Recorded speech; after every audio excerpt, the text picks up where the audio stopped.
Baik, selamat siang semuanya. Assalamualaikum warahmatullahi wabarakatuh. Baik, di pertemuan kali ini kita akan mencoba membahas mengenai apa ya, arsitektur yang biasa digunakan di sistem otomasi industri ya. Mulai dari level hardware sampai dengan software-nya. Oke. Nah, kita sebagai orang elektro ya, dan data yang akan diolah oleh kita, apapun itu datanya itu ya, itu pasti akan pertama kali ditangkap oleh yang namanya sensor. Dari sensor ini, barulah akan dirubah menjadi besaran elektrikal. Gitu ya. Sensor di sini mau itu sensor level, atau sensor suhu, apapun gitu ya, sensornya agar bisa diakuisisi data sensor tersebut, maka satuan sensor yang asalnya satuan tertentu, yaitu derajat Celcius atau ketinggian atau tekanan atau pergeseran, itu biasanya dirubah menjadi besaran listrik. Nah, besaran listriknya biasanya itu dirubah menjadi dua buah tipe. Ada tipe tegangan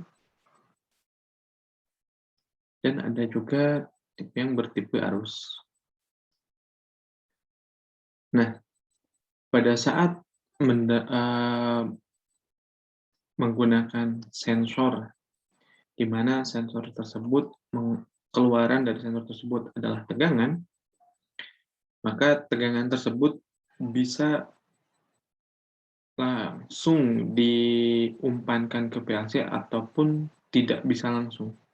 Begitu juga dengan yang arus ya. Nah, terkadang kita membutuhkan sebuah rangkaian tambahan atau rangkaian interfacing agar sensor kita itu mampu dibaca oleh PLC. Nah, untuk jenis keluarannya itu ada sensor tegangan dan arus. Ada juga jenis lainnya, yaitu apakah sensor tersebut berupa digital, diskrit,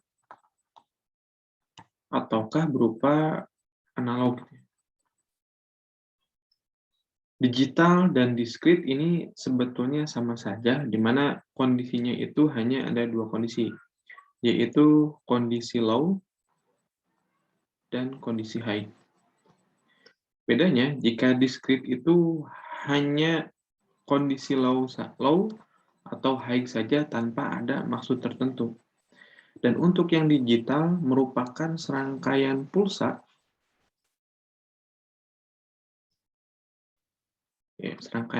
yang mempunyai makna tertentu dan dapat didekodkan menggunakan sebuah protokol. Jadi ini hubungannya dengan protokol. Kalau bahasanya digital.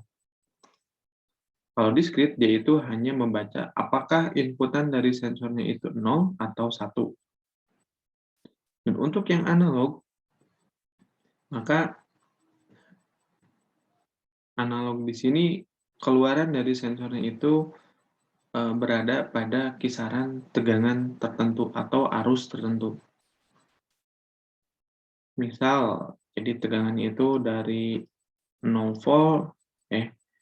volt sampai dengan 10 volt. Ini suhu misalkan ya. 0 derajat sampai dengan 100 derajat Celcius. Contoh, jadi kalau analog itu tiap perubahan suhunya itu akan dirubah menjadi tegangan analog atau arus analog. Nah, kalaulah ada suatu hal yang menyebabkan ya, kita tidak bisa langsung menginterfacingkan dari sensor ke PLC, maka dibutuhkan sebuah rangkaian interfacing. Sebuah PLC itu merupakan sebuah sistem digital, dan sebuah sistem digital tidak bisa serta-merta membaca sebuah sinyal analog. Oleh sebab itu, biasanya di dalam PLC bukan dalam PLC, tetapi pada beberapa PLC secara built-in bawaan itu bisa terdapat sebuah ADC. ADC ini merupakan singkatan dari analog to digital converter. Nah, dari inputan analog ini, ya, maka outputnya akan menjadi digital, discrete digital. Beberapa tergantung dari resolusi ADC. Kalau 12 bit berarti ada 12 ini, 1, 2, sampai dengan 12. Kalau 8 berarti, kalau 8 bit berarti hanya ada 8 bit saja. 8 saluran saja.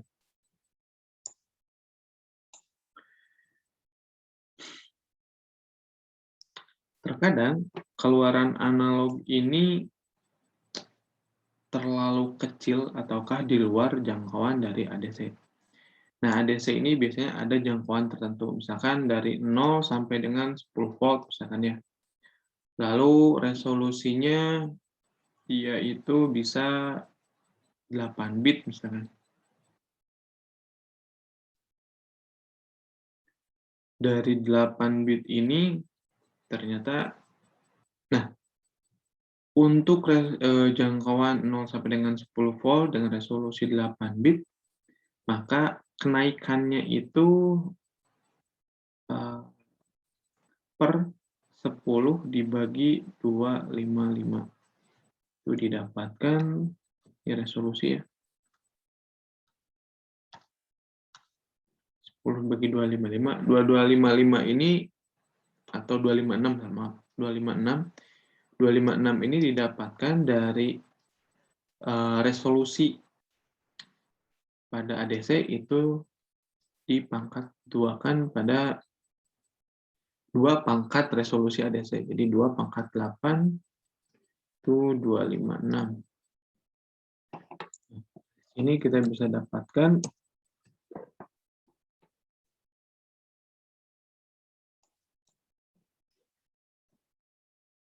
10 bagi 26 itu sekitar 39 milivolt ya.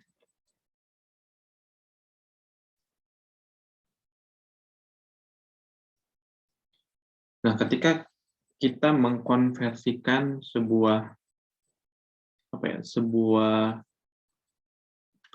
bilangan digit, bukan sebuah bilangan ini, mengkonversikan sebuah tegangan analog dengan menggunakan ADC, jika tegangan analognya ini adalah tegak lurus seperti ini, ya, maka tegangan ADC-nya itu akan seperti sebuah tangga yang menaik seperti ini.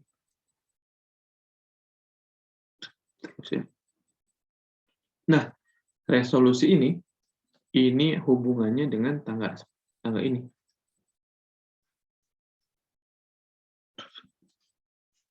Semakin kecil resolusinya, maka tangganya akan semakin kecil.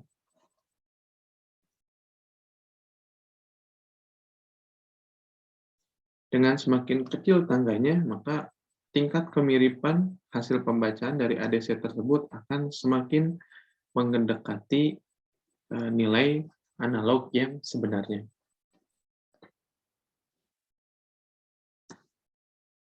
Salah satu cara untuk meningkatkan resolusi dari ADC itu adalah dengan meningkatkan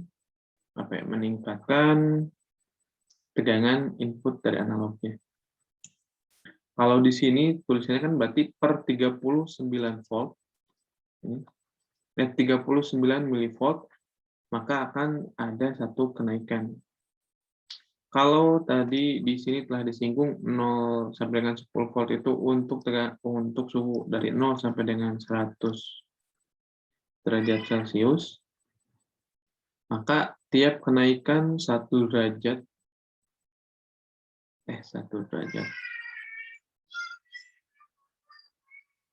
bukan kenaikan 1 derajat, tapi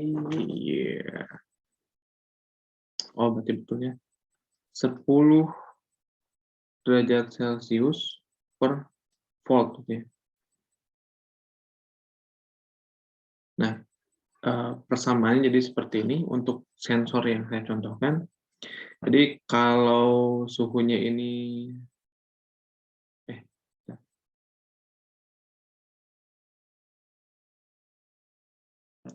kalau tegangannya ini ternyata 10 volt, maka 10 dikali 10 itu sudah didapatkan 100. Jadi kalau tegangannya itu 1 volt berarti 10 derajat Celcius. Nah, ini mungkin bisa langsung dibaca, tetapi bagaimana jika kenapa ini bisa langsung dibaca? Karena resolusinya ini lebih besar gitu ya. Yang lebih kecil, resolusi yang ini itu lebih kecil jika dibandingkan dengan persamaan di bawah sininya. Tapi bagaimana jika persamaannya itu menjadi 0 sampai dengan 100 derajat Celcius, sedangkan keluaran tegangannya 0 sampai dengan 0,1 volt ya. Nah, dari sini kita bisa mendapatkan persamaan bahwasannya berapa ini? Persamaan hubungan antara tegangan dan suhu itu didapatkan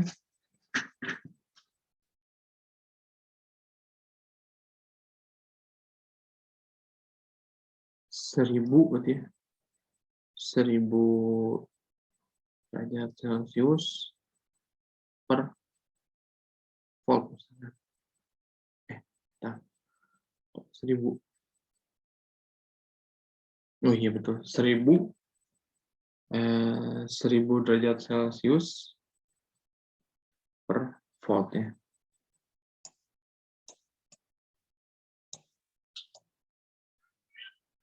Tapi karena di sininya ini, tapi kita coba balikan ya. Berarti kalau kita balikan ini 10 pangkat minus 3 volt per derajat Celcius. Jadi tiap kenaikan 1 derajat Celcius itu kenaikannya di 1 milivolt ya, 1 milivolt per derajat Celcius ya. Kalau yang ini mah masih berapa ini seperti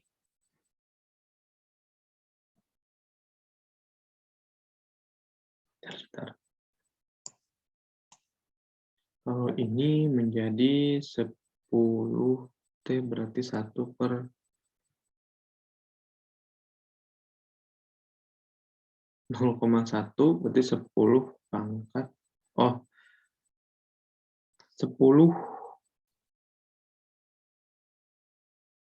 milivolt gitu ya. Benar nggak? Per derajat Celcius.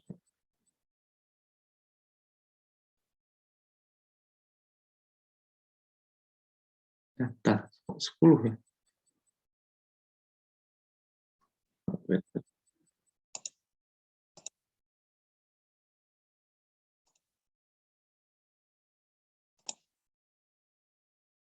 Maaf, agak bingung gini. Oke, ini dihapus dulu. Nah, jadi 10 pangkat minus 1 volt per derajat Celcius atau 100 milivolt per derajat Celcius. Jadi tiap kenaikan 1 derajat kenaikan 1 derajat itu akan merubah tegangan sebesar 100 milivolt. Karena perubahan ini lebih besar daripada ini yang di atas, maka resolusi ADC ini masih bisa digunakan. Tetapi kalaulah menggunakan sensor yang mempunyai karakteristik seperti ini, maka dengan resolusi 8 bit untuk 10 volt itu tidak bisa lagi digunakan 39 milivolt ya. karena tiap satu perubahannya itu. Jadi kalau kita menggunakan resolusi yang 8 bit, misalkan ya, kalau suhunya ini ternyata 10 derajat, kan ya, 10 derajat Celcius, maka tegangan keluarannya itu adalah 10 milivolt. Nah, keluaran dari ADC-nya ini masih 00. Kenapa? Karena dia akan angka 1 setelah tegangannya itu lebih besar dari 39 milivolt. Nah, salah satu cara untuk bisa tetap menggunakan resolusi ADC dengan resolusi 8 bit dan diinterfacingkan dengan sebuah sensor di mana keluarannya itu cukup kecil, yaitu bisa menggunakan yang namanya op-amp ya, penguat. Kita ambil contoh penguat non-inverting.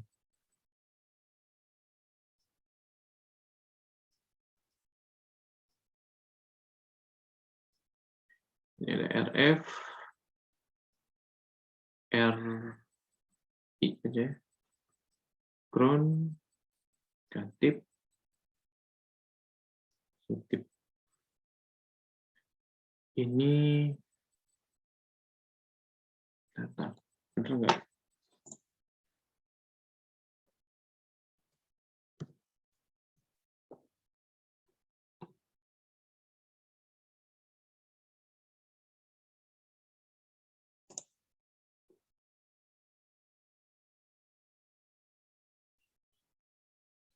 Benar. Ini output dari sensor. Ini ke analog. Ke ADC. Nah, hubungan antara V sensor, Vs, dan VADC itu VADC sama dengan V sensor dibagi 1 ditambah RF dibagi dengan RI, R1. Nah, karena keluarannya ini 1 milivolt per derajat Celcius, sedangkan ADC yang kita gunakan itu ternyata responsinya 39 milivolt. Maka kita membutuhkan penguatan sebesar 39 ya. Jadi setiap ada satu peningkatan 1 milivolt Celcius, maka keluarannya itu akan diperkuat. Nah, kita bisa mencari berapa nilai RF dan RI yang dibutuhkan.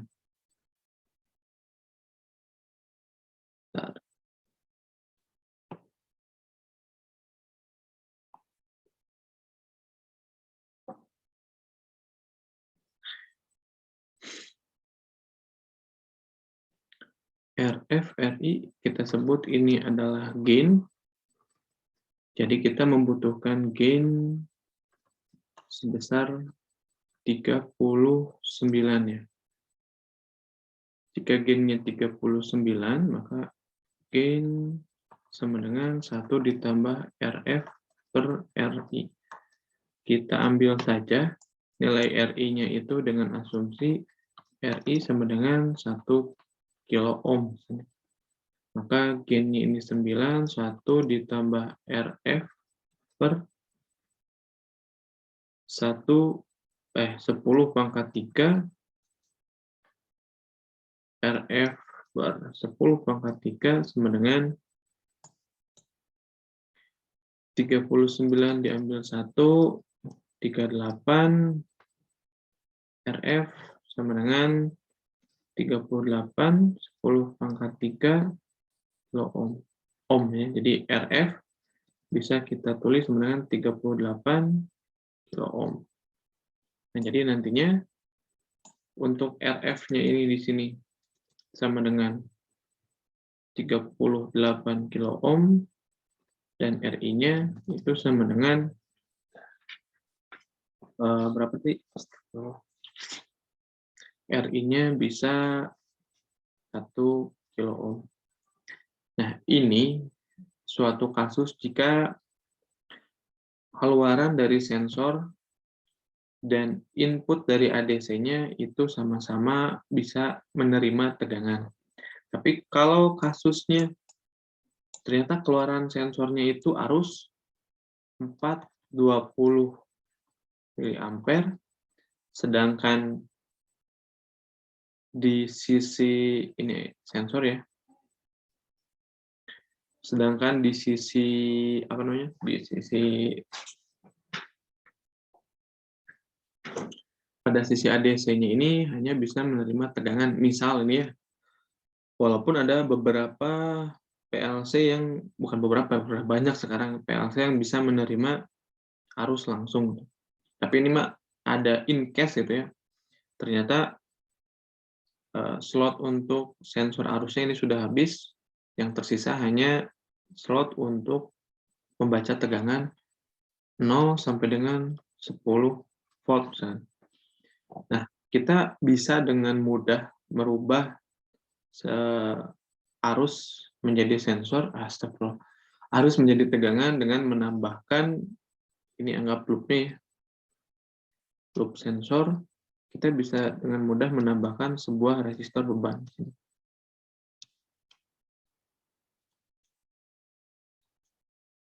Nah,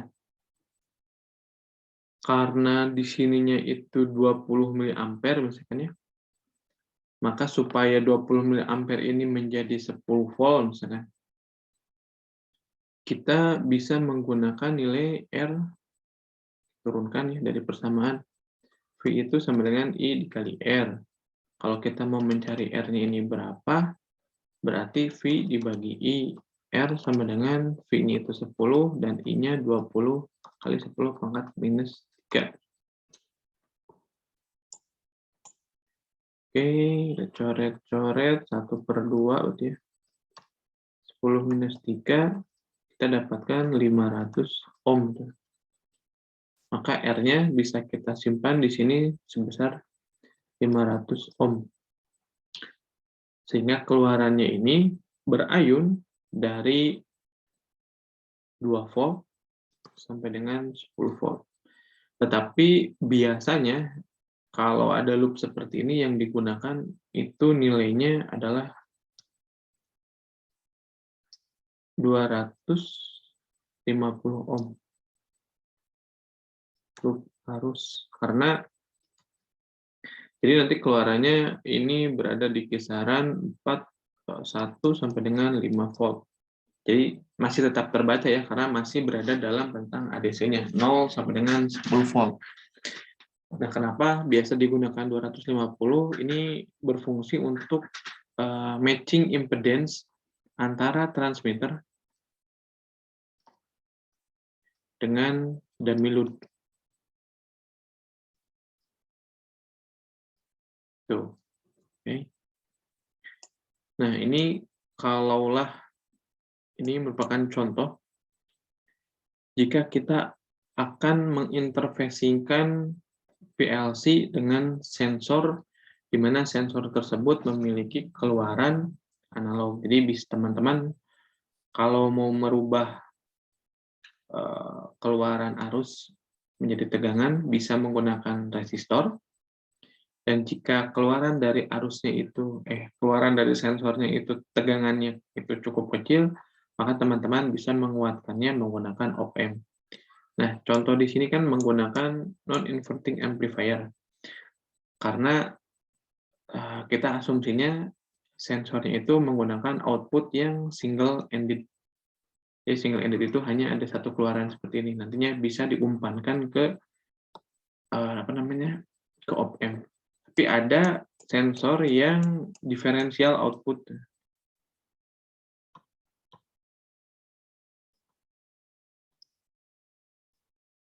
Ini contohnya termokopel. Jadi kalau yang tadi itu yang single-ended,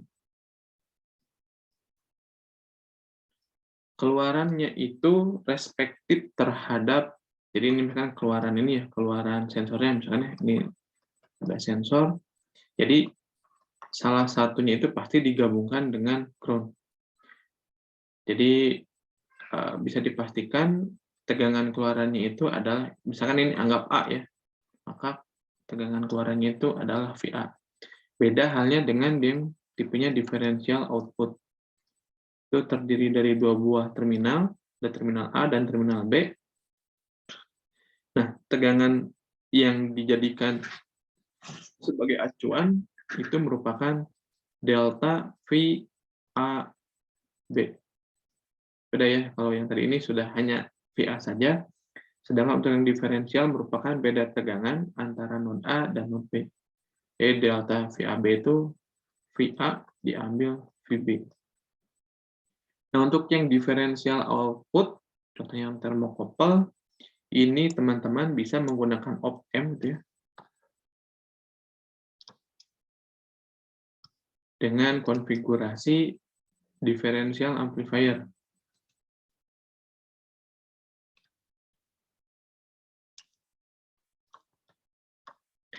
Nah, kalau teman-teman merasa ribet, misalkan ya, merasa ribet untuk merancang, kan kalau tadi harus hitung-hitung dulu ya, berapa kalau saya butuh penguatan sekian, berapa nilai resistor R1 atau R2, itu harus ada perancangannya. Nah, untuk yang differential amplifier ini sudah ada IC khusus untuk digunakan pada ini untuk menguatkan menguatkan sinyal tersebut. Nah, selain disebut dengan differential amplifier, biasanya juga disebut dengan instrumentation amplifier. Jadi antara instrumentation amplifier dan differential amplifier itu cara kerjanya sama, di mana cara kerjanya itu adalah keluaran dari op-amp itu merupakan delta V plus diambil dengan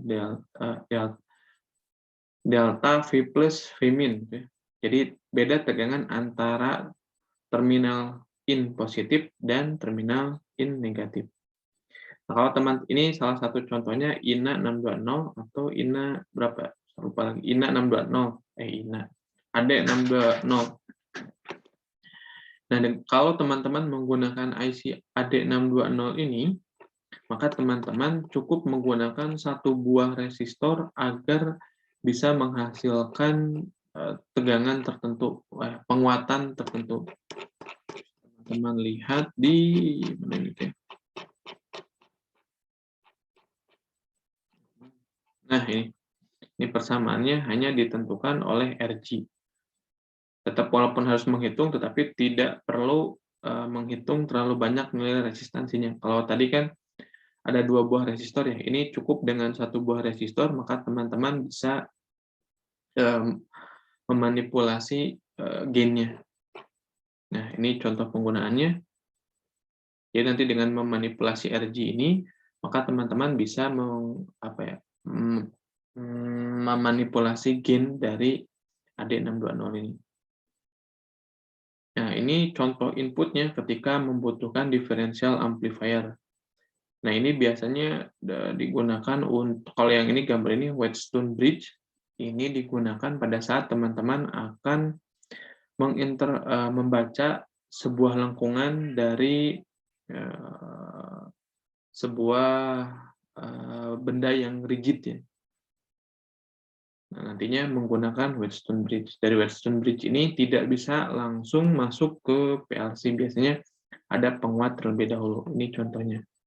Nah, di dalam AD620 ini sebetulnya di dalamnya itu sudah terdiri dari banyak bukan ya. Oh, ini kalau perbandingannya kalau bikin gitu ya.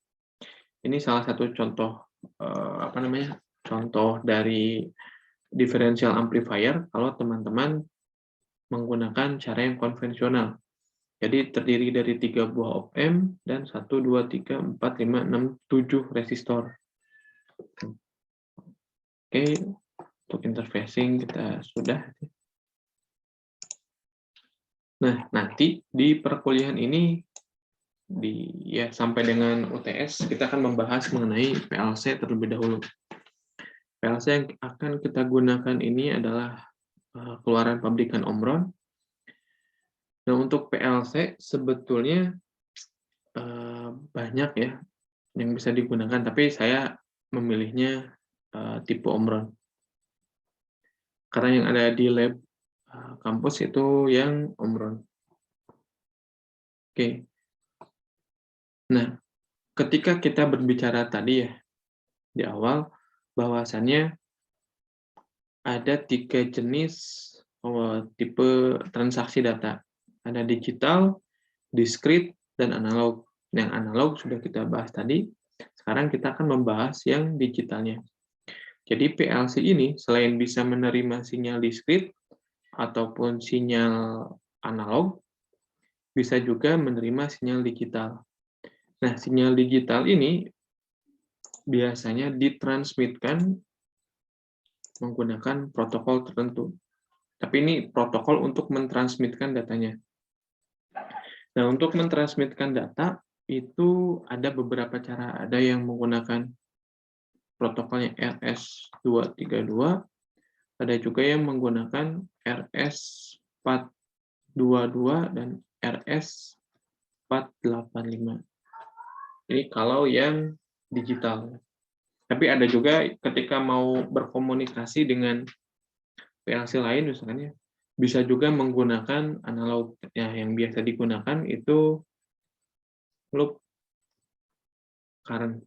Kita bahas yang loop current terlebih dahulu. Nah, untuk yang loop current ini biasanya berada pada rentan 4 sampai dengan 20 mA. Jadi misalkan ada PLC mau berkomunikasi lagi dengan PLC. Nah, ini bisa menggunakan sebuah loop current di mana rentangnya 4 sampai dengan 20 mA.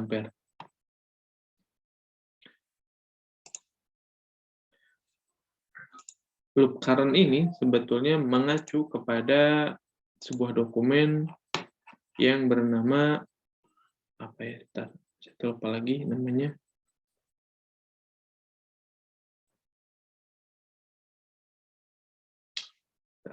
Ada namanya di sini. Namur ya.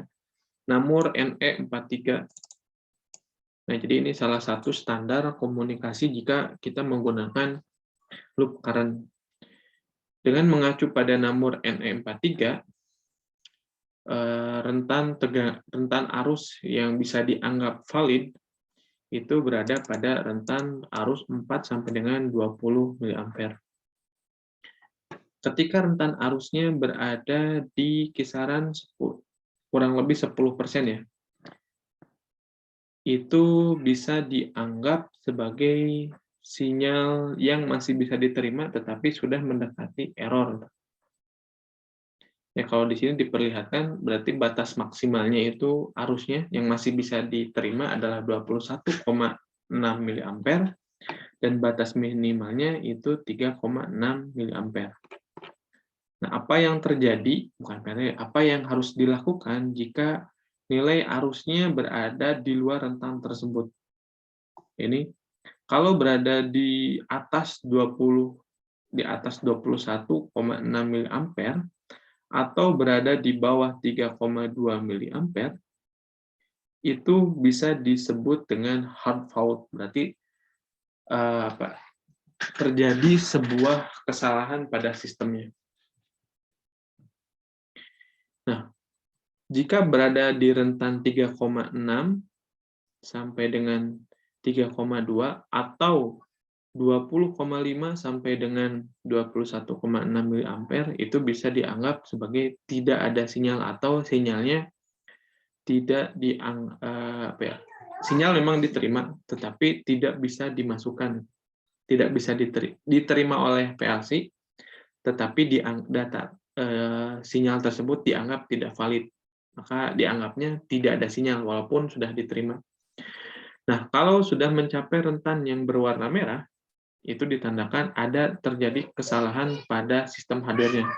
Apakah itu pada transmitternya, ataukah pada receiver-nya, atau pada kabel yang menghantarkannya, apakah ada interference EMI atau dan lain sebagainya.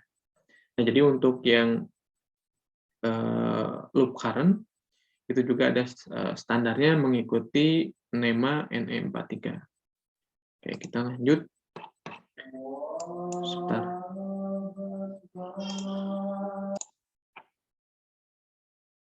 Oke, sekarang kita membahasnya. Kalau tadi kan yang analog, sekarang kita bagaimana kalau data yang mau dikirimkannya itu berupa protokol digital. Kan kalau protokol digital itu kita hanya mengenal kalau tidak 1, ya 0 berarti ya. Ya. Kalau kita ingat-ingat kembali di mata kuliah elektronika, sebuah kabel misalnya, sebuah kabel itu memiliki nilai resistansi, induktansi, dan kapasitansi untuk tiap meternya kalau nggak salah. Dengan semakin kalau semeter 2 meter sih mungkin nilai resistansi dan teman-temannya itu tidak terlalu terasa lah ya. Tetapi ketika nilai nilai kabel kita menggunakan kabelnya ini cukup panjang puluhan meter gitu, itu pasti akan sangat besar. Contohnya gini aja, misalkan kalau untuk 1 meternya itu cuma 1 ohm misalkan ya, tapi kalau kita pakainya 100 meter, ini berarti kan mencapai 100 ohm. Nah, ketika seperti ini akan menjadi masalah tersendiri gitu. Contohnya drop tegangan, lalu sinyal yang terganggu, dan lain sebagainya. Nah, di dunia industri itu biasanya digunakan bukan protokol tegangan, RS232, RS422 biasanya. Nah, RS422 ini dikembangkan menjadi RS485. Nah, ini ada tabel, di mana pada tabel ini menunjukkan kelebihan dan kekurangan pada setiap tipe protokol. Untuk RS232 dia itu tipenya single N, RS422 itu single N multi drop. Nah, dan untuk RS485 ini dia tipenya multi drop. Nanti akan dibahas lebih lanjut. Nah, untuk device yang bisa terkoneksi jika menggunakan RS232 itu hanya bisa 1 transmitter dan 1 receiver saja secara default. RS422 itu hanya 1 transmitter dan 10 receiver. Dan RS485 ini bisa sampai 32 transmitter dan 32 receiver. Nah, untuk RS232 dia itu bisa full duplex, hanya bisa full duplex. RS422 itu bisa full duplex ataupun half duplex. RS485 ini bisa full duplex ataupun half duplex. Nah, ini untuk maksimum dari jaraknya itu bisa sampai dengan 50 kaki pada kecepatan 1019,2 kilobit per second. Dan untuk RS422 dan RS485 dia bisa sama sampai dengan 4000 feet pada kecepatan 100 kilobit per second, kecepatan datanya ini ya, yang bawah ini. Dan kalau mau mencapai kecepatan tertinggi itu maksimal itu hanya 50 feet semuanya.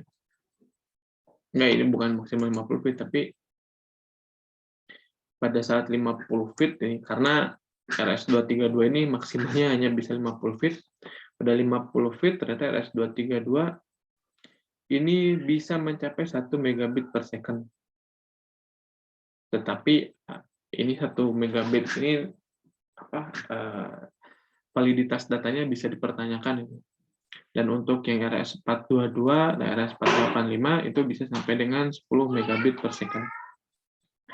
Nah, untuk kabelnya, dia itu biasanya menggunakan twisted pair kabel.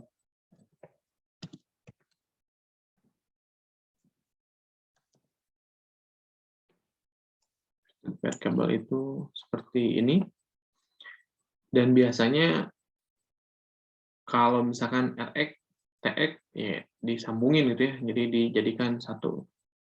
Nah, kenapa menggunakan twisted pair cable? Karena dengan menggunakan twisted pair cable, ini bisa meminimalisir adanya noise. Dan yang lebih bagus lagi kalau tidak salah, twisted pair cable-nya ini tiap pair-nya biasanya dibungkus dengan aluminium foil dan ada satu buah kabel yang tidak terlapisi, tetapi kabel tersebut disambungkan dengan ground, sehingga ataupun aluminium foil-nya ini disambungkan dengan ground, sehingga noise yang dari luar ya, noise dari luar itu akan terground-kan oleh aluminium foil-nya dan tidak akan menginterference sinyal yang sedang dihantarkan pada kabel. Jadi untuk komunikasi biasanya menggunakan twisted pair cable. Nah, untuk RS, nah kalau yang di atas ini baru berbicara mengenai protokol tegangannya. Ada RS232, RS422, dan RS485. Tetapi di sisi software ada juga protokol, namanya protokol. Ada Modbus RTU, ada juga SG protokol. Kalau yang biasa kita gunakan protokol dengan komputer, misalnya pada saat memprogram Arduino, itu namanya protokol SG. Nah, kalau yang biasa di industri digunakan itu Modbus RTU. Ini untuk wiring dari antara master dan slave, ataupun terbalik tidak masalah, yang pasti baik pada sisi master ataupun pada sisi slave, pin TX dan pin RX itu harus disambungkan, jadi disilangkan. Dan untuk pin ground-nya harus dikamenkan. Nah, ini agak sedikit berbeda ya kalau dengan kita belajar teknik digital misalkan. Tegangan minus 3 sampai dengan minus 25 volt itu merepresentasikan bilangan 1, dan untuk tegangan 3 volt sampai dengan 25 volt itu merepresentasikan logika 0. Jadi kalau ini 0, ini garis 0, dia itu akan mengayun dari atas ke bawah lagi.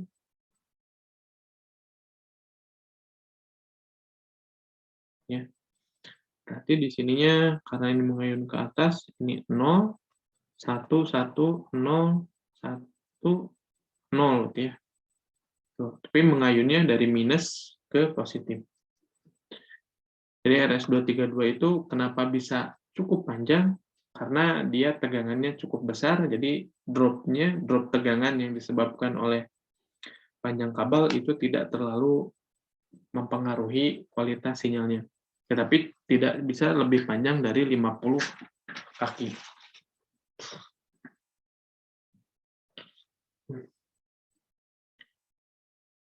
Oke.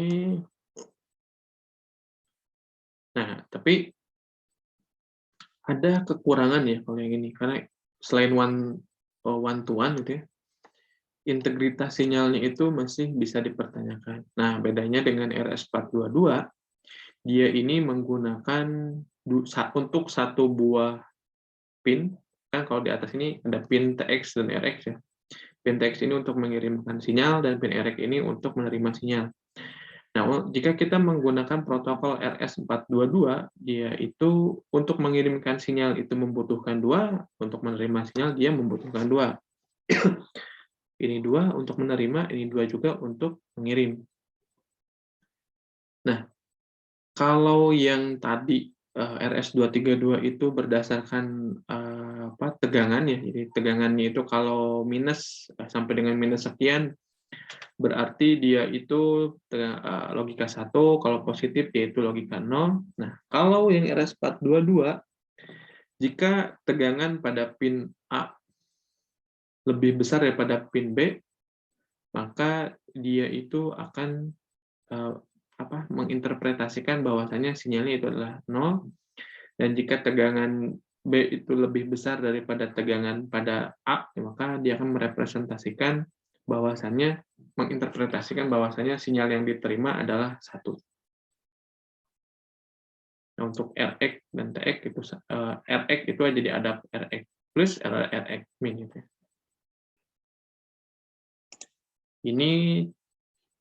Ini kalau ada dia itu hanya bisa satu driver dan 10 receiver, jadi satu master untuk 10 slave. Nah, dia bisa maksimal sampai dengan katanya 1.001,2 km nanti untuk kecepatan 100 kilobit per second. Nah, ini hostnya dan ini satu host sampai dengan 10 device di sininya. Ini menggunakan full duplex. Nah, untuk yang RS485 sebetulnya sangat mirip dengan RS422 karena RS485 ini merupakan pengembangan dari RS422. Jadi RS485 kalau dikonfigurasikan menggunakan full duplex wiring, dia itu cara kerjanya akan sangat mirip dengan RS422.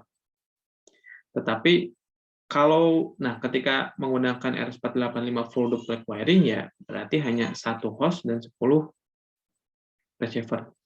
Tapi kalau kita menggunakan half duplex pada RS485, dia itu bisa satu host sampai dengan 32 receiver. Tapi di sininya bisa saling gantian gitu. Jadi 30 transmit. Jadi ada dalam satu buah jaringan, ini kita sebut jaringan ini ya. Di sininya bisa ada 32 device itu. Di mana dari 32 device itu bisa saling bergantian apakah device mana yang akan menjadi host dan device mana yang akan menjadi slave.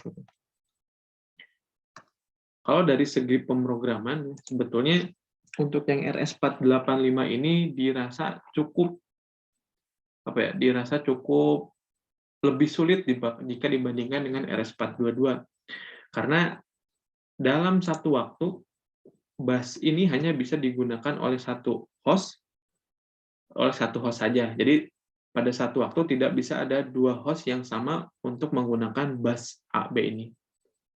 Jadi harus ada protokol komunikasi bahwasannya misalkan host ini sedang pakai, berarti yang device yang lain itu harus menjadi slave gitu ya. Atau device satu menjadi host, berarti host yang ini harus menjadi device. Begitu dan seterusnya.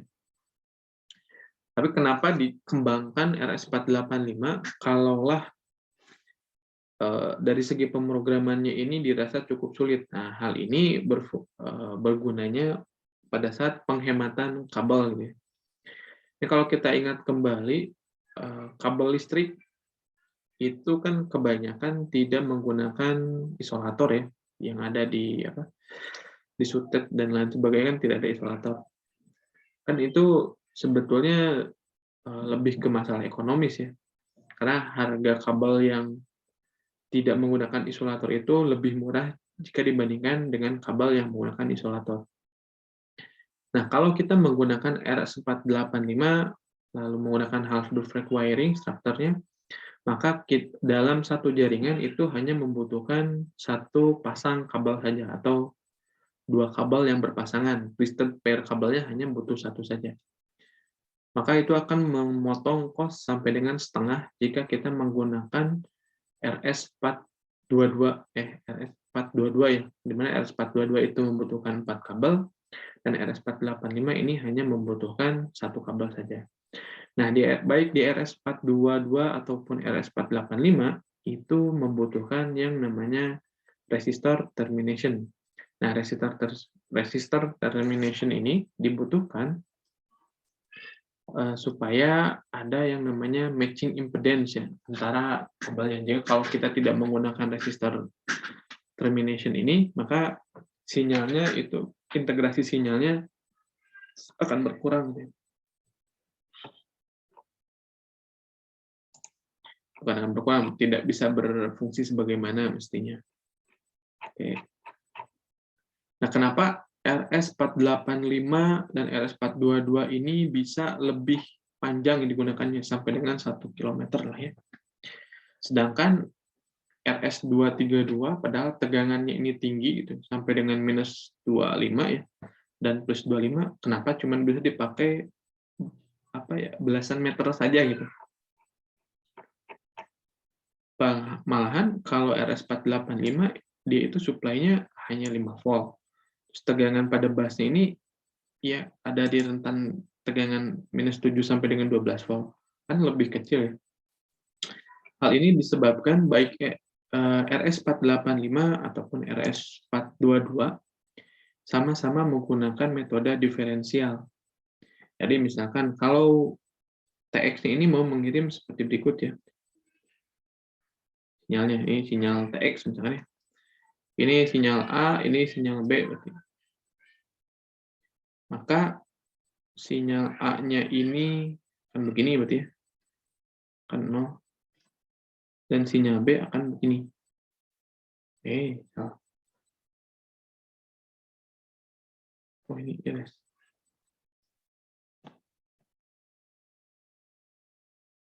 Mana?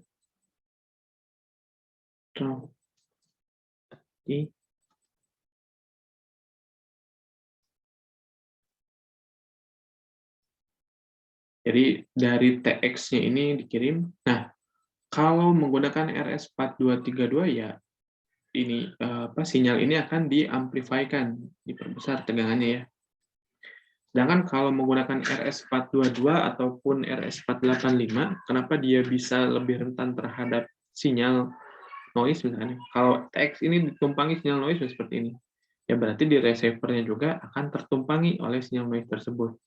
Tetapi jika menggunakan RS485 atau RS422, jika pada saat di kabel ini, gitu ya, dia ternyata ditumpangi oleh sebuah noise, maka baik pada kabel A ataupun pada kabel B itu akan sama-sama ditumpangi noise dengan nilai amplitude yang sama.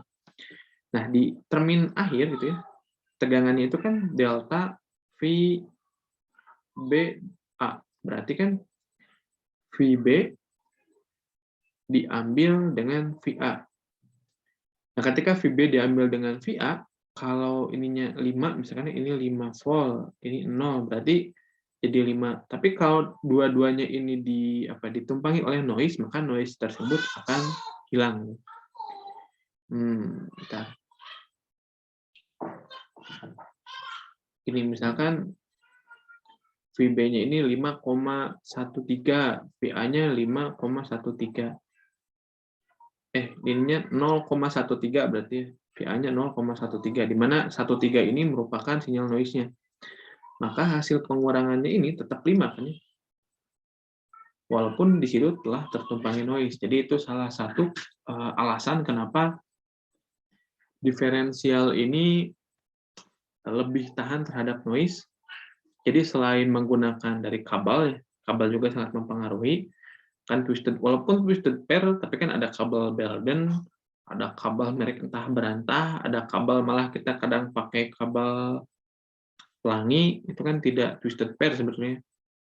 Nah, itu sangat mempengaruhi. Jadi bagaimana arsitektur dari pengiriman data, tegangannya itu bagaimana, algoritma yang digunakannya bagaimana. Nah, ini juga sangat mempengaruhi. Nah, sekarang bagaimana? Kan kalau di industri itu harus banyak diantisipasi ya. Sekarang datanya udah bisa nih ditransmit. Ini yang serial, ini serial dulu. Selain menggunakan serial, jadi datanya dikirim dengan pulsa dan detak tertentu, datanya juga bisa dikirimkan menggunakan paralel.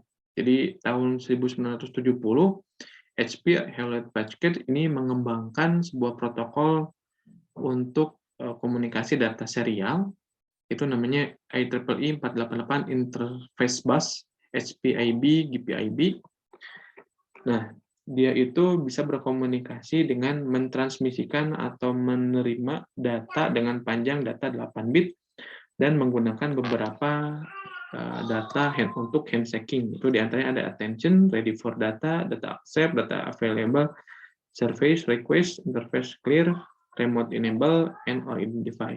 Nah, tapi semakin ke sini, saya semakin jarang menemui peralatan baru yang menggunakan paralel.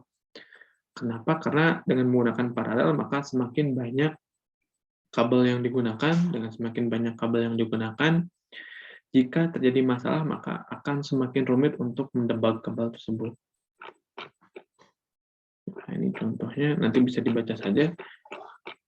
Oke. Ini UART udah ya. Nah, salah satu protokol komunikasi itu adalah UART, Universal Asynchronous Receive and Transmit. Bisa menggunakan protokol RS-232, RS-485, RS-422, itu juga bisa. Tetapi protokol softwarenya salah satunya adalah UART. Protokol UART ini mengirimkan data dengan serangkaian data, itu dengan panjang bisa sampai, nah ini, dengan panjang 8 bit, jadi mirip ya dengan yang tadi, yang IEEE 488, data 0 sampai dengan data 8, ini data yang dikirimkannya, bisa menggunakan RS-485, sinyal data ininya ditumpangkan ke RS-485 atau RS-422 atau RS-232. Nah, ketika datanya ini sudah dikirim misalnya, nah kita mau mengecek integrasi dari data tersebut. Ini data ketika pengiriman, apakah ada kesalahan atau bagaimana gitu ya. Nah, salah satu caranya kalau di UART itu bisa menggunakan yang namanya parity.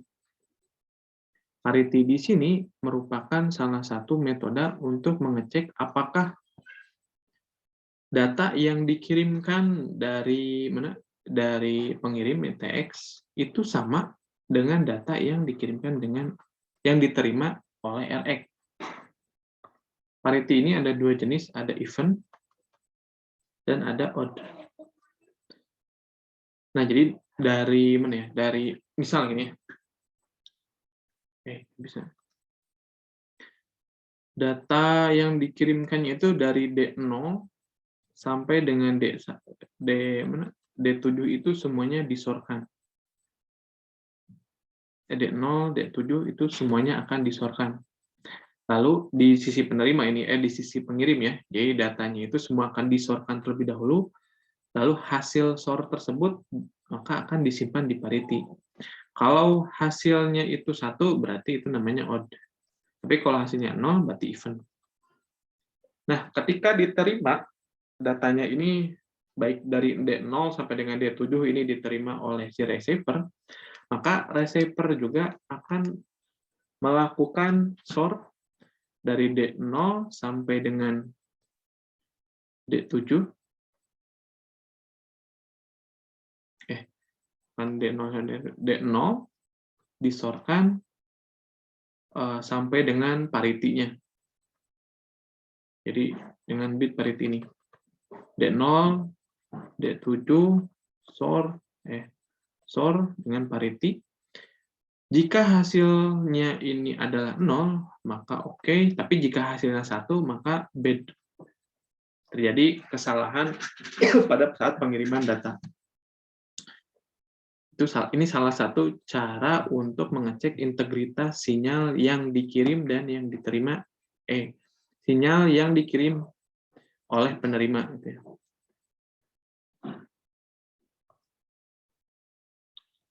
Tapi ada masalah sebetulnya.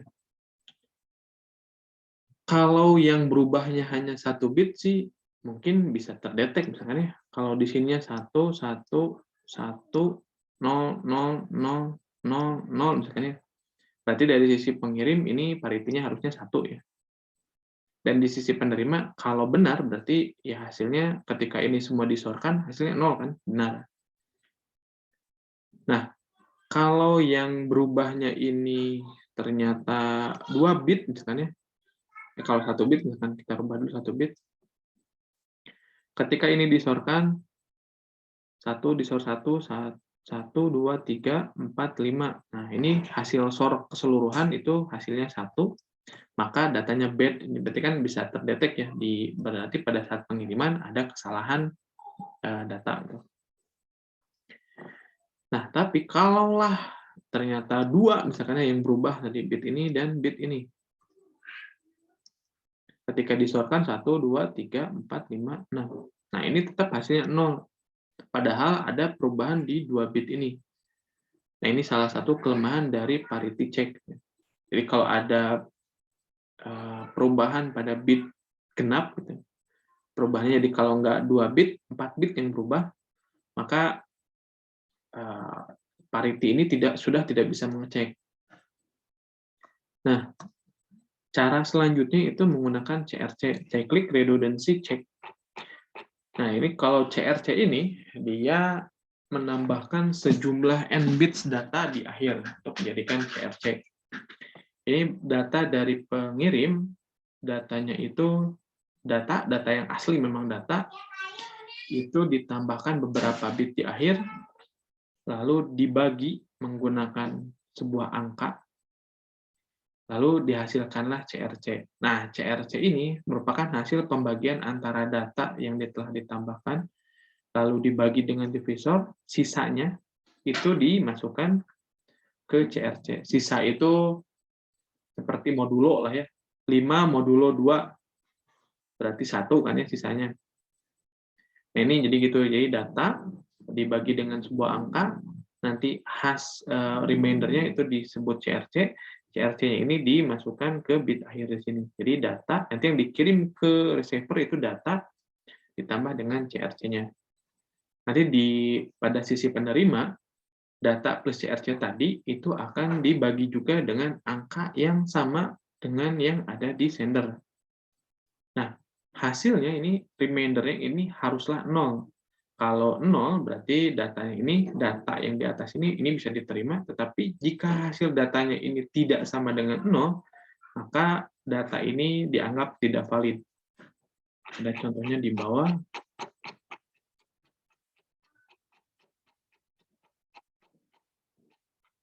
Nah, ini. Jadi ini divisor atau pembagi, baik dari segi sender ataupun dari segi sender ataupun dari segi receiver. Jadi dua-duanya dari segi sender dan receiver itu harus sama-sama memiliki divisor yang sama. Nah, ini data yang akan dikirimnya. Ini data yang akan dikirim, dan divisornya nanti dilakukan pembagian antara data yang dikirim dan divisor. Nah, hasil ini data yang akan dikirim itu akan digabungkan dengan remainder-nya. Ya. Nanti dikirimkan ke receiver. Di receiver nanti akan dilakukan lagi pembagian di mana question-nya ini sudah ditambahkan dengan 110 berarti. Harusnya di bawah sini nilainya 000. Kalau nilainya 00 berarti sudah bisa dilakukan pengurangan bahwasanya data yang di depan sini merupakan data yang bisa digunakan. Jadi datanya valid itu. Coba kita lakukan misalnya 110 misalnya 1011 100100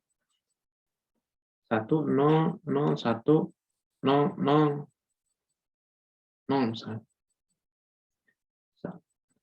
1 kita kalikan 1011 kurangi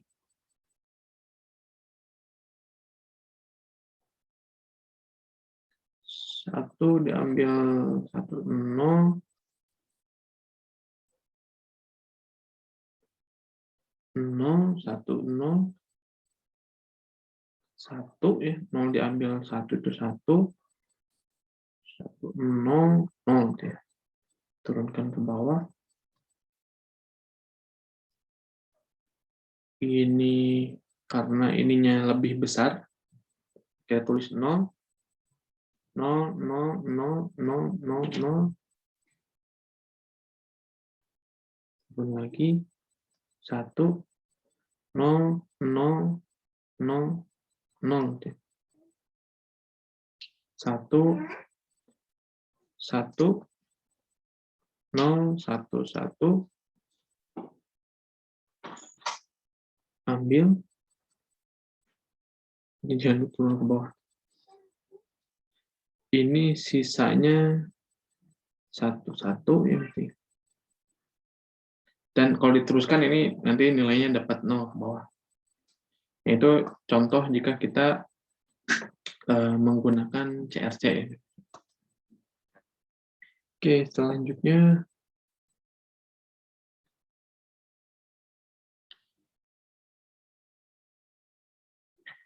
mungkin sudah dulu ya. Jadi untuk pertemuan kali ini saya ucapkan terima kasih banyak atas perhatiannya.